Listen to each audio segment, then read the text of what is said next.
ये है Ben Miller. फिलहाल ये एक ऐसे रूम में है जो धीरे धीरे बंद हो रहा है। ये इस रूम से बाहर निकलने के लिए क्लू ढूंढता है, लेकिन कोई भी क्लू काम नहीं आता और ये रूम बंद हो जाता है और इसकी मौत हो जाती है। दरअसल ये है कौन और यहाँ कैसे आ गया, ये मैं आपको शुरू से बताता हूँ। ये स्टोरी अब से 3 दिन पहले शिकागो में शुरू हुई थी। ये है जोई। ये अपनी फिजिक्स की क्लास में बैठी है। तभी टीचर बताता है कि आज से तुम सबकी छुट्टियां शुरू हो गई हैं। फिर जब स्टूडेंट्स यहाँ से जाने लगते हैं तो प्रोफेसर जोई को बुलाता है और कहता है कि तुम बहुत होशियार हो, लेकिन सबके सामने अपनी बात रखने से डरती हो। डर को खुद पर हावी ना होने दो। इन छुट्टियों में वो काम करो जिससे तुम्हारा डर निकल जाए। ये है जेसन। ये स्टॉक मार्केट की टिप प्रोवाइड करवाने वाली कंपनी में जॉब करता है। ये खुद को इस लाइन का हर्षित मेहता समझता है। तभी इसका एक क्लाइंट इसे फोन करके बताता है कि मैं तुम्हारे लिए एक गिफ्ट भेज रहा हूँ। जब इसे वो गिफ्ट मिलता है तो उसके अंदर एक छोटा सा बॉक्स निकलता है और ये उसको यूजलेस समझ के वहीं पर छोड़ देता है और अपने घर चला जाता है। ये है बेन, जिसको आपने मूवी की शुरुआत में मरते हुए देखा था। ये एक कंपनी के लिए पैकेजिंग का काम करता है। फिर एक दिन ये अपने बॉस को अपनी पगार बढ़ाने के लिए कहता है। इसका बॉस इसे कहता है कि तुम यहाँ से बाहर निकलो और अपने लिए नए दोस्त बनाओ। यहाँ घुट घुट के जीने से जिंदगी नहीं चलती। अगले दिन जब जोई की रूममेट अपने घर जा रही थी तो उसे एक बॉक्स मिलता है जो उनके प्रोफेसर ने जोई के लिए भेजा था। उस बॉक्स में से भी उसी तरह का एक छोटा सा बॉक्स निकलता है जो जेसन को मिला था। अगले दिन जब बेन अपने काम पर जाता है तो उसी तरह का एक बॉक्स उसके टेबल पर भी पड़ा था। साथ में एक कार्ड था जिसके ऊपर लिखा था, इस जॉब से छुटकारा पाने का एक यही तरीका है। अब सबसे मुश्किल काम था इस बॉक्स को ओपन करना, लेकिन ये सभी इस बॉक्स को खोलने में कामयाब हो जाते हैं। फिर इस बॉक्स के अंदर से उन्हें एक एड्रेस कार्ड मिलता है जिस पर लिखा था कि ये मिनोस एस्केप रूम के लिए एंट्री वाउचर का काम करेगा। एस्केप रूम के लिए अमेंडा नाम की एक लड़की भी आई थी। रिसेप्शनिस्ट उसका फोन यहीं पर जमा करवा लेता है क्योंकि इससे पजल की तस्वीरें लीक होने का डर था। फिर रिसेप्शनिस्ट उसे कहता है कि यहाँ आपकी फौजी ट्रेनिंग काम आएगी। फिर उसे लिफ्ट में एक डैनी नाम का लड़का मिलता है जो हमेशा अपना दूसरा फोन अपने पास रखता था।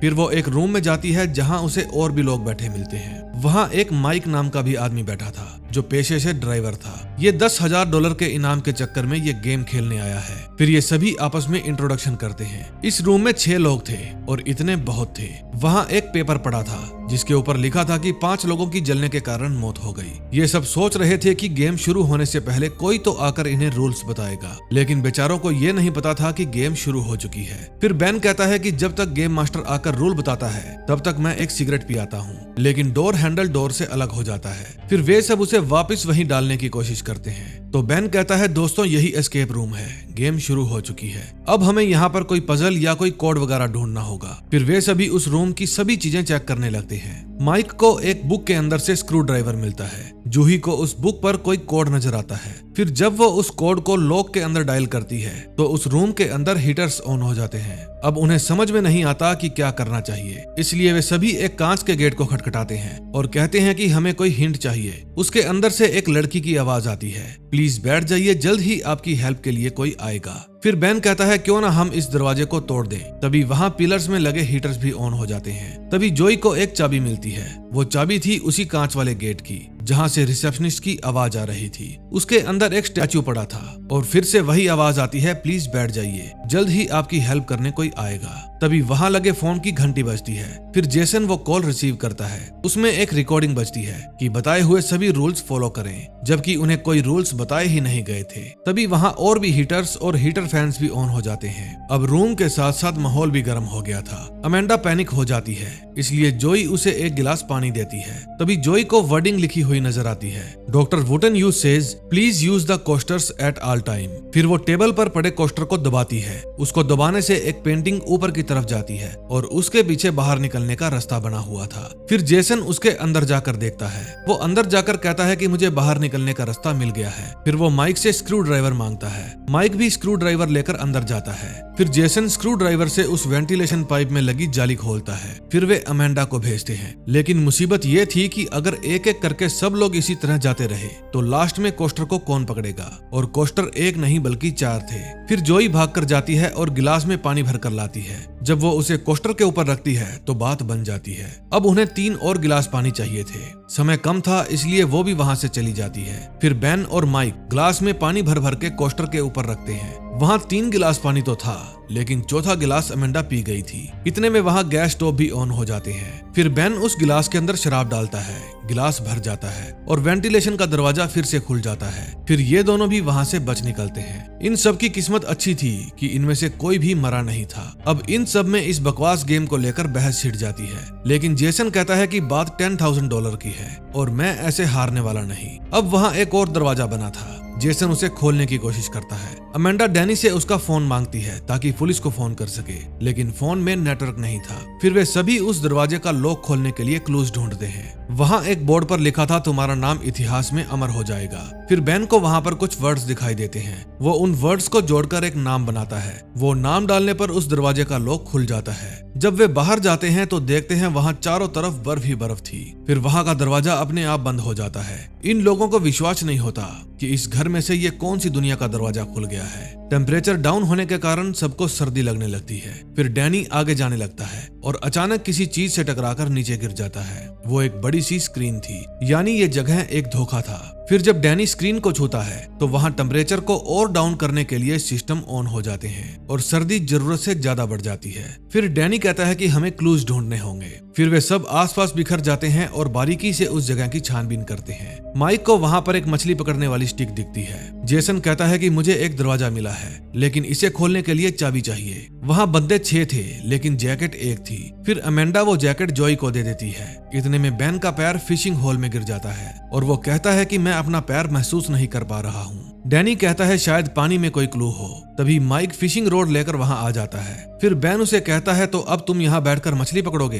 फिर माइक कहता है कि अगर तुमने मुझसे दोबारा इस तरह से बात की तो एक गर्मा गर्म झापड़ तुम्हारे कान पर आएगा। तभी जोई ने जो जैकेट पहनी थी उसके अंदर उसे एक कंपास मिलता है। वो कंपास जोई को एक आइस बियर के पास ले जाता है। फिर जब वो बियर के मुंह में हाथ डालती है तो उसे वहां से एक मैग्नेट मिलता है। फिर वे लोग मैग्नेट को फिशिंग रोड के साथ बांधकर पानी में डालते हैं। फिर पानी में से उन्हें एक लोहे का शिकंजा मिलता है जिसके अंदर बर्फ जमी हुई थी और उसके अंदर एक चाबी थी। वे उसे तोड़ने की बहुत कोशिश करते हैं लेकिन वो नहीं टूटती। फिर वे बेन से उसका लाइटर मांगते हैं। बेन लाइटर फेंक देता है। जब डैनी उस लाइटर को उठाने जाता है तो नीचे से बर्फ टूट जाती है और वो पानी में गिर जाता है। वे सब लोग उसे बाहर निकालने की बहुत कोशिश करते हैं लेकिन उन्हें पता ही नहीं चलता कि डैनी गया कहाँ। बेन का लाइटर भी डैनी के साथ ही डूब जाता है। अब उनके पास 2 रास्ते थे, या तो वे डैनी की मौत का गम मनाएं या फिर खुद की जान बचाएं। फिर जेसन कहता है कि अगर किसी को हाइपोथर्मिया हो गया तो उसका दिमाग काम करना बंद कर जाएगा। अजीब अजीब से ख्याल आने लगेंगे, इसलिए इस बीमारी से पहले खुद को यहाँ से बाहर निकालो। फिर वे सब लोग अपने शरीर की गर्मी से उस बर्फ को पिघलाते हैं। इस काम में उन्हें कई घंटे लग जाते हैं। ठंड के मारे माइक बेहोश हो जाता है। तभी जेसन उस बर्फ के टुकड़े में से चाबी निकालता है लेकिन अब वो भूल गया था कि वो दरवाजा किधर है। फिर उन्हें दरवाजा मिल जाता है और वे उसमें चाबी लगाते हैं। तभी उन्हें पता चलता है कि दरवाजा वो नहीं बल्कि दूसरी तरफ है। फिर वे भागकर उसके पास जाते हैं। अब वहाँ बना फर्श भी टूटने लगता है लेकिन ये सेफली अंदर चले जाते हैं। तभी वो रूम जिसके अंदर ये सभी आए थे वो ऊपर जाने लगता है। फिर ये सब लोग गौर करते हैं कि ये रूम उल्टा बना हुआ है। तभी वहाँ बेकार सा म्यूजिक बजने लगता है। माइक कहता है कि ऊपर बने पुल पर 8 नंबर की बॉल गायब है। तभी वहाँ से फर्श टूटकर नीचे गिर जाता है। वे सभी दीवार के साथ चिपककर खड़े हो जाते हैं। तभी अमेंडा कहती है कि ये काम तुम मुझ पर छोड़ दो। फिर वो ऊपर चढ़ के क्लूज ढूंढने लगती है। उसे वहाँ पर एक सेफ मिलती है। वो उस पर कोड डालकर देखती है लेकिन कोड काम नहीं करता। तभी जोई को एक पजल गेम दिखती है। फिर वो माइक की हेल्प से उस गेम के पास जाती है और उसे सोल्व करने की कोशिश करती है। तभी जोसन के नीचे वाला फर्श भी टूटकर नीचे गिर जाता है लेकिन वो बच जाता है। फिर जोई उस पजल को सोल्व कर लेती है और वो अमेंडा को कोड बताती है लेकिन वो कोड भी गलत था, इसलिए एक और फर्श टूटकर नीचे गिर जाता है। अब जोई, बेन और माइक एक ही सेल्फ से लटके थे। तभी उस सेल्फ का पेज अपने आप खुलने लग जाता है और वो सेल्फ नीचे लटक जाती है। फिर जेसन कहता है माइक अगर तुम इस सेल्फ से नहीं उतरे तो तीनों मर जाओगे। इतने में जोई का हाथ फिसल जाता है और वो नीचे फर्श पर गिर जाती है। तभी जेसन नीचे उतरकर उसे होश में लाता है। फिर जोई वापिस ऊपर चढ़ जाती है और कहती है ये रूम उल्टा है तो कोड को भी उल्टा डालो। अब की बार वो सेफ खुल जाती है और उसके अंदर से उन्हें 8 नंबर की बॉल मिलती है। अब वे सभी ऊपर चढ़ने लगते हैं। अब अमेंडा को वो 8 नंबर की बॉल अपनी जगह पर प्लेस करनी थी, इसलिए वो पूल से लटक कर आगे बढ़ती है। तभी वो बॉल उसकी पॉकेट से निकलकर नीचे गिर जाती है। फिर अमेंडा उस बॉल के और नीचे गिरने से पहले वहां कूद जाती है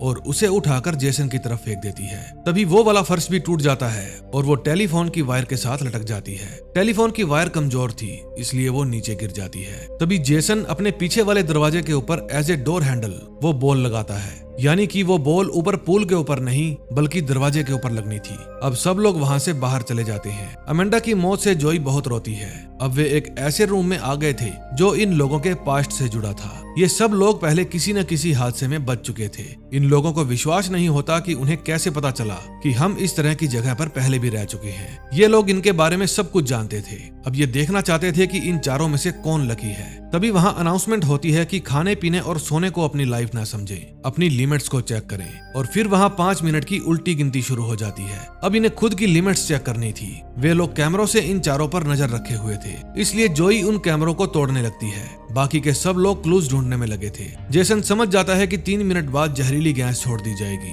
फिर उन्हें वहां से कुछ एक्सरे मिलते हैं, उनमें कुछ साइन बने हुए थे। बेन समझ जाता है कि ये EKG मशीन के साइन है। फिर जेसन वो मशीन ढूंढ लेता है। पहले वो बेन पर इसे ट्राई करता है, उसकी हार्ट रेट नॉर्मल थी। फिर वो माइक को ट्राई करने के लिए कहता है, उसकी हार्ट रेट 139 तक पहुंच जाती है। फिर जेसन माइक को कहता है कि हमें तुम्हारी हार्ट रेट और तेज बढ़ानी होगी, और मना करते करते भी वो उसकी छाती में करंट लगा देता है। हार्ट रेट 212 तक पहुंच जाती है। जेसन फिर से एक बार ट्राई करता है, लेकिन अब की बार माइक मर जाता है। अब उनका टाइम खत्म हो गया था, इसलिए जहरीली गैस छोड़ दी जाती है। फिर जेसन खुद पर वो मशीन टेस्ट करता है, और अब की बार उसे समझ में आ गया था कि हार्ट रेट ज्यादा नहीं बल्कि कम करनी है। वो खुद की सांस रोककर अपनी हार्ट रेट नीचे लाने की कोशिश करता है। उसकी हार्ट रेट 50 तक आ जाती है और मिशन कंप्लीट हो जाता है। तभी वहाँ एक और छोटा सा दरवाजा खुल जाता है। जेसन बिना समय गवाए वहाँ से निकल जाता है। बेन जोई को लेने जाता है, लेकिन वो आने से मना कर देती है। वो अब भी उस रूम में लगे सभी कैमरे तोड़ रही थी। बेन वहाँ से चला जाता है। तभी वो दरवाजा बंद हो जाता है और जोई बेहोश होकर नीचे गिर जाती है। बेन को जोई के लिए पछतावा होता है। जेसन कहता है कि ये डिसीजन उसका खुद का था। अब उन्हें इस अजीब से कमरे से बाहर निकलना था, इसलिए वे यहाँ भी क्लूज ढूंढते हैं। तभी उन्हें वहाँ एक हैंडल दिखता है। फिर वे दोनों मिलकर उसे घुमाते हैं। उस हैंडल पर कुछ लिक्विड लगा हुआ था जो उनके हाथ पर लग जाता है। अब उनका सिर चकराने लगता है और उन्हें सब कुछ अजीब अजीब सा दिखने लगता है। अब इन्हें और भी क्लूज ढूंढने थे। बेन गुस्से में दीवार पीटने लगता है। तभी वहां से उसे एंटीडोट मिल जाती है। एंटीडोट एक थी और लगाने वाले 2, इसलिए दोनों में हाथापाई हो जाती है। हाथापाई कई देर तक चलती है। फिर जेसन के सिर पर दीवार का कोना लगता है और वो बेहोश होकर नीचे गिर जाता है। फिर बेन जल्दी से उठता है और खुद को एंटीडोट देता है। अब वो बिल्कुल ठीक हो जाता है। फिर वो वहां से बाहर निकलने का दरवाजा ढूंढता है। उसे दरवाजा मिल जाता है। वहां से वो उस रूम में जाकर गिरता है जो हमने मूवी की शुरुआत में देखा था। वहां पर एक लॉक बना हुआ था जिसके आसपास 10 अंक बने हुए थे। अब इनमें से कोई सही 4 अंक स्लाइड करके लॉक के अंदर लेके आने थे। तभी दूसरी तरफ हम देखते हैं कि जिस रूम में गैस छोड़ी गई थी वहां 2 आदमी सफाई करने के लिए आते हैं। उनमें से एक आदमी दूसरे से पूछता है, ऑक्सीजन मास्क लटका पड़ा है, क्या किया होगा इसका। तभी जोई उठती है और कहती है, सांस ली थी ढक्कन। फिर वो उन दोनों पर टूट पड़ती है और मारकर उन्हें बेहोश कर देती है। फिर वो उनकी गन उठाकर रूम से बाहर आ जाती है। दूसरी तरफ वो रूम जिसमें बेन था धीरे धीरे बंद हो रहा था। फिर बेन जलती हुई चिमनी में घुस जाता है और खुद की जान बचाता है। फिर वो उस रूम से बाहर आ जाता है। वहाँ इस सारे गेम को कंट्रोल करने का सिस्टम लगा था। फिर वहाँ एक आदमी आता है। वो बेन को बैठने के लिए कहता है। बेन पूछता है, तो तुम हो वो कसाई जिसने हमारे साथ मौत का खेल खेला। वो आदमी कहता है, मैं तो गेम मास्टर हूँ, ये पजल रूम्स तो किसी और ने बनाए हैं। फिर बेन उसे कहता है कि मैं जीत गया हूँ, मुझे मेरी इनाम की रकम दो ताकि मैं यहाँ से चला जाऊँ। लेकिन वो आदमी कहता है कि जब कोई रेस का घोड़ा जीतता है तो क्या उस घोड़े को इनाम मिलता है। फिर वो एक तार से उसका गला घोटने लगता है। वो आदमी बेन को मारने ही वाला था, इतने में वहाँ जोई आ जाती है और उस आदमी को गोली मार देती है। वो आदमी छिप जाता है। फिर वो चुपके से जोई के ऊपर हमला कर देता है, लेकिन अब की बार बेन उस पर हमला कर उसे मार देता है। फिर वे दोनों उस जगह से बाहर चले जाते हैं। फिर जोई बेन को हॉस्पिटल लेकर जाती है और पुलिस को लेकर वापस उसी बिल्डिंग में आती है। बिल्डिंग के अंदर जाने पर उन्हें कुछ भी नहीं मिलता।